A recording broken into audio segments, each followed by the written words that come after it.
Baik, kami dari kelompok 6 akan mempresentasikan materi yang berjudul Aktiva Tetap, Akumulasi Depresiasi dan Laba Rugi Penjualan Aktiva Tetap, dan biaya-biaya yang bersangkutan, yang kami ambil dari mata kuliah praktek audit. Untuk itu, salam hormat kami kepada Ibu Hingma Dewi Rasyanti Dwi Pratiwi selaku dosen pengampu mata kuliah praktek audit di kelas 5A D3 Akuntansi Politeknik Negeri Bali. Sebelumnya, izinkan kami memperkenalkan diri terlebih dahulu. Perkenalkan, saya Kaumananta Dwi Astra, saya selaku Ketua Kelompok 6.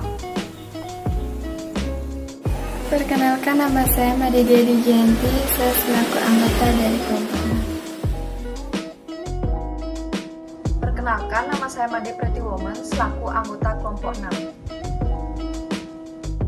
Perkenalkan, nama saya Iputu Kevin Paramaditya Pawitra selaku anggota kelompok 6.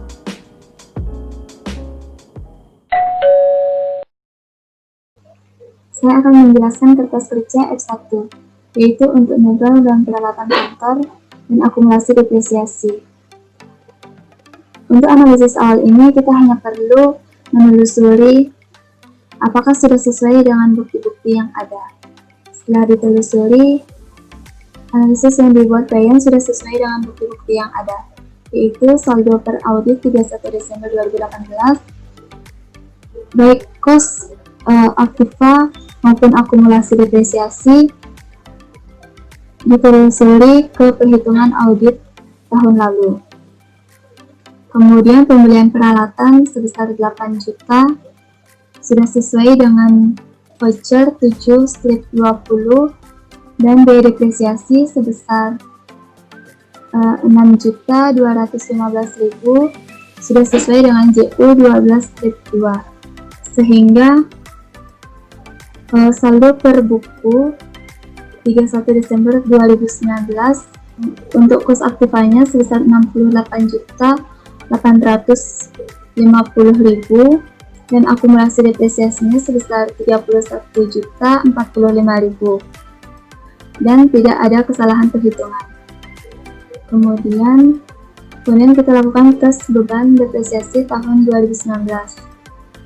Mebel dan peralatan lama sebesar 6.085.000 didata dengan mengalihkan biaya perolehan dengan tarif depresiasi yang telah disetujui. Untuk mebel dan peralatan baru sebesar 400.000 didapat dari biaya perolehan peralatan baru dikalikan dengan tarif depresiasi sebesar 10% dan dikali dengan setengah tahun sesuai dengan ketentuan terhadap aktiva tetap di PT Sinar Mataram, sehingga beban depresiasi per tes sebesar 6.485.000. Kemudian kita bandingkan dengan beban depresiasi per buk, sehingga terdapat selisih sebesar 270.000. Dan kita ubah ke dalam bentuk persentase menjadi 4%. Karena merupakan selisih material, maka perlu dibuatkan jurnal penyesuaian. Jangan lupa untuk mengisi tick mark dan keterangan pada tick marknya. Lalu jurnal penyesuaian untuk kekurangan beban depresiasi mebel dan peralatan kantor, yaitu beban depresiasi pada akumulasi depresiasi mebel dan peralatan kantor sebesar 270.000. Lalu jangan lupa untuk memasukkan jurnal tersebut ke rekapan jurnal dan posting ke trial balance yang bersangkutan. Baik, sekarang saya akan menjelaskan kertas kerja F2, yaitu untuk peralatan percetakan dan akumulasi depresiasinya. Jadi untuk analisis awal ini itu sudah dibuat oleh klien, sehingga kita hanya perlu menelusuri apakah angka-angka atau jumlah-jumlahnya itu sudah sesuai dengan bukti-bukti yang ada atau belum. Nah, untuk saldo per audit 31 Desember 2018, baik kos aktiva maupun akumulasi depresiasinya, itu dapat ditelusuri ke perhitungan audit tahun lalu atau dapat terlihat pada trial balance yang bersangkutan. Kemudian terdapat pembelian rotary high speed press dari PT Belawan tanggal 29 Juli, itu sebesar 190 juta rupiah. Nah, ini sudah sesuai dengan faktur pembeliannya atau pada voucher 8/3.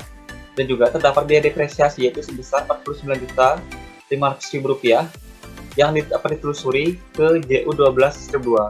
Dan jika ditotal untuk kos aktiva yaitu didapat Rp1.084.840.000 dan untuk akumulasi depresiasinya itu sebesar Rp470.590.000 dan jika disesuaikan dengan Helbrecht Klien sudah sesuai. Selanjutnya kita lakukan perhitungan untuk beban depresiasi atau tes uji beban depresiasi tahun 2019. Jadi ada dua peralatan percetakan yang lama dan yang baru. Untuk peralatan percetakan yang lama itu beban depresiasinya sebesar Rp44.742.000 dan dapat dengan mengalihkan tarif depresiasi yang telah disetujui itu sebesar 5% untuk peralatan percetakan dikali dengan biaya perolehannya itu sebesar Rp894.840.000. Dan untuk peralatan percetakan yang baru yaitu sebesar Rp4.750.000 dapat dengan mengalihkan tarif depresiasinya 5% dikali dengan biaya perolehannya yaitu Rp150 juta dikali setengah tahun. Nah, dikali setengah tahun ini yaitu sesuai dengan keterangan PT Sinar Mataram bahwa apabila terjadi pembelian aktiva tetap, maka depresiasi aktiva tersebut pada tahun pembeliannya dihitung dengan setengah tahun. Demikian pula jika terjadi penjualan. Dan jika ditotal, dapat beban depresiasi per tes yaitu sebesar Rp49.492.000. Nah, kemudian kita bandingkan dengan beban depresiasi per bukunya itu sebesar Rp49.500.000. Dan ternyata didapat selisih sebesar Rp8.000. Dan jika diubah ke dalam bentuk persentase, didapat 0,02%. Untuk menghitung persentase ini, kita gunakan yang beban depresiasi per tes. Jadi, selisih dibagi dengan beban depresiasi per tesnya dikali 100%. Dan karena ini merupakan selisih tidak material, itu di bawah 2%, jadi tidak perlu dibuatkan AJE. Setelah itu, kita lanjut ke melakukan tes atau uji biaya perolehan peralatan percetakan high speed press. Pertama, kita masukkan terlebih dahulu harga sesuai faktor yang tertera, yaitu 220 juta. Dan ternyata terdapat biaya angkut itu sebesar 5.260.000. Ini terlihat atau dapat ditelusuri pada voucher number 8-4 atau pada kertas kerja C-3-1. Dan juga terdapat biaya pemasangan itu sejumlah 6.800.000. Itu dapat dilihat pada faktur dari Almanda. Dan juga biaya reparasi dan pemeliharaan peralatan sebesar 10 juta. Ini juga dapat dilihat pada faktur dari Almanda untuk biaya reparasi dan pemeliharaan. Terdapat juga potongan pembelian sebesar 1% yaitu 1.900.000 sesuai dengan voucher 8-3. Kemudian kita lakukan perhitungan untuk laba rugi pertukaran karena pembelian high speed press ini itu dengan melakukan pertukaran alat cetak Hardin Gali. Biaya perolehan Hardin Gali 50 juta itu dikurangi dengan akumulasi penyusutannya itu sebesar 25 juta. Akumulasi penyusutan itu dapat dihitung dengan mengalihkan biaya perolehannya dikali dengan tarif depresiasi itu sebesar 5%. Kemudian dikali 10 tahun itu masa penggunaan alat cetak ini. Sehingga didapat nilai bukunya yaitu sebesar 25 juta. Kemudian kita bandingkan dengan nilai pertukarannya itu sebesar 30 juta rupiah sehingga didapat laba pertukaran sebesar 5 juta. Untuk nilai pertukaran ini sesuai dengan faktor pembelian high speed press. Kemudian kita jumlahkan antara biaya angkut untuk high speed press, biaya pemasangan, biaya reparasi dan pemeliharaan peralatan, kemudian dikurang dengan potongan pembelian dan juga laba pertukaran. Sehingga didapat jumlahnya sebesar 15.160.000. Kemudian kita jumlahkan sehingga dapat biaya perolehan per tes antara harga high speed press sesuai faktor itu sebesar 220 juta rupiah ditambah 15.160.000 rupiah didapat 235.160.000 rupiah. Nah, kemudian kita bandingkan dengan biaya perolehan per bukunya yaitu sebesar 190 juta. Kemudian kita selisihkan didapat sebesar 45.160.000 rupiah dan jika diubah dalam bentuk persentase itu sebesar 19%. Karena merupakan selisih material itu di atas 2%, sehingga perlu dibuatkan AJE. Kita hitung terlebih dahulu biaya yang harus disesuaikannya. Jadi, selisih biaya perolehan yang 45.160.000 ini, itu dikurangi dengan biaya angkut yang sudah dibebankan sebelumnya, itu yang pada voucher 8-4 atau pada dapat dilihat pada C-3-1. Itu sebesar 5.260.000. Sehingga didapat biaya yang harus disesuaikan atau di-adjustment itu sebesar 39.900.000. Nah, karena itu kita harus perlu buat koreksi beban depresiasi untuk tahun 2019. Jadi untuk peralatan percetakan high speed press, yaitu per tesnya sejumlah Rp5.879.000, yaitu dapat dengan mengalihkan tarif depresiasinya itu dikali dengan biaya perolehan per tes, yang ini Rp235.160.000, itu kemudian dikali dengan setengah tahun sesuai dengan keterangan yang tadi.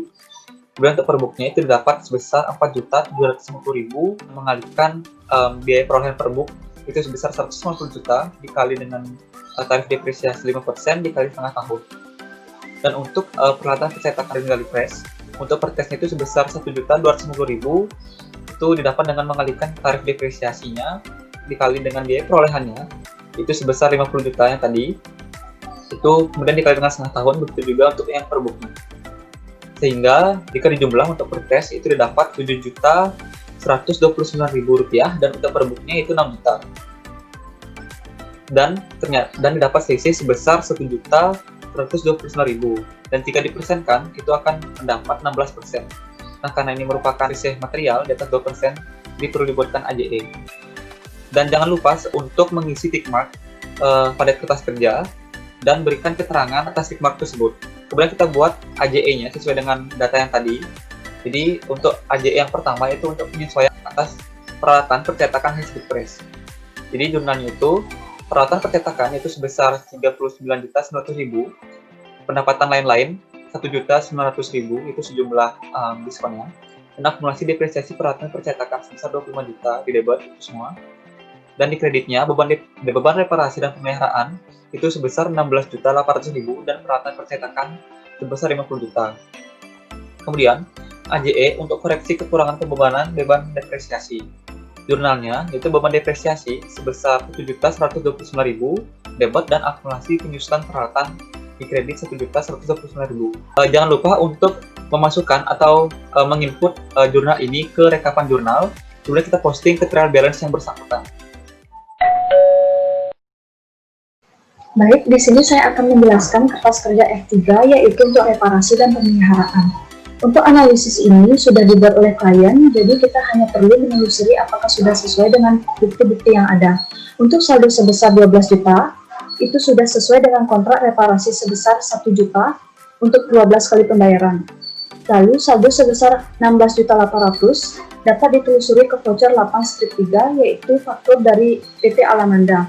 Dan voucher lain-lain sebesar 1.850.000 dengan total 30.650.000 dan tidak menemukan adanya kesalahan. Jangan lupa memberikan tick mark dan keterangan atas tick mark tersebut. Baik, sekarang saya akan mempresentasikan kertas kerja yang terakhir, kertas kerja F4, yaitu untuk pengujian tanah dan bangunan beli sewa dan akumulasi depresiasi pada PT Sinar Mataram, yaitu pada tanggal 31 Desember 2019. Nah, setelah ditelusuri, terdapat perjanjian beli sewa terhadap PT Multi Asuransi sebesar 426 juta dan telah dikonfirmasi oleh PT Asuransi sesuai dengan konfirmasi E4. Nah, selanjutnya kita lakukan perhitungan depresiasi atas tanah dan bangunan beli sewa tersebut. Untuk beban depresiasi per tes sebesar Rp10.650.000 didapat dengan mengalikan 426 juta ini dengan setengah tahun kemudian dikali 20 masa penggunaan. Lalu bandingkan dengan beban depresiasi per book sehingga terdapat selisih sebesar Rp10.650.000, yaitu 100%. Oleh karena itu, maka perlu dibuat yang namanya jurnal penyesuaian. Nah, seperti yang terlihat di layar, untuk jurnal penyesuaiannya itu sebagai berikut, yaitu beban depresiasi di debit sebesar Rp10.650.000 dan akumulasi depresiasi bangunan di kredit sebesar Rp10.650.000. Nah, ini dicatat keterangannya, mencatat beban depresiasi bangunan list yang tidak sesuai dengan PSAK 13. Oh ya, jangan lupa untuk memasukkan ke rekapan jurnal posting ke trial balance juga yang bersangkutan ya. Baik, sekian yang dapat saya presentasikan untuk kertas kerja F4, yaitu untuk pengujian tanah dan bangunan beli sewa dan akumulasi depresiasi pada PT Sinar Mataram pada tanggal 31 Desember 2019.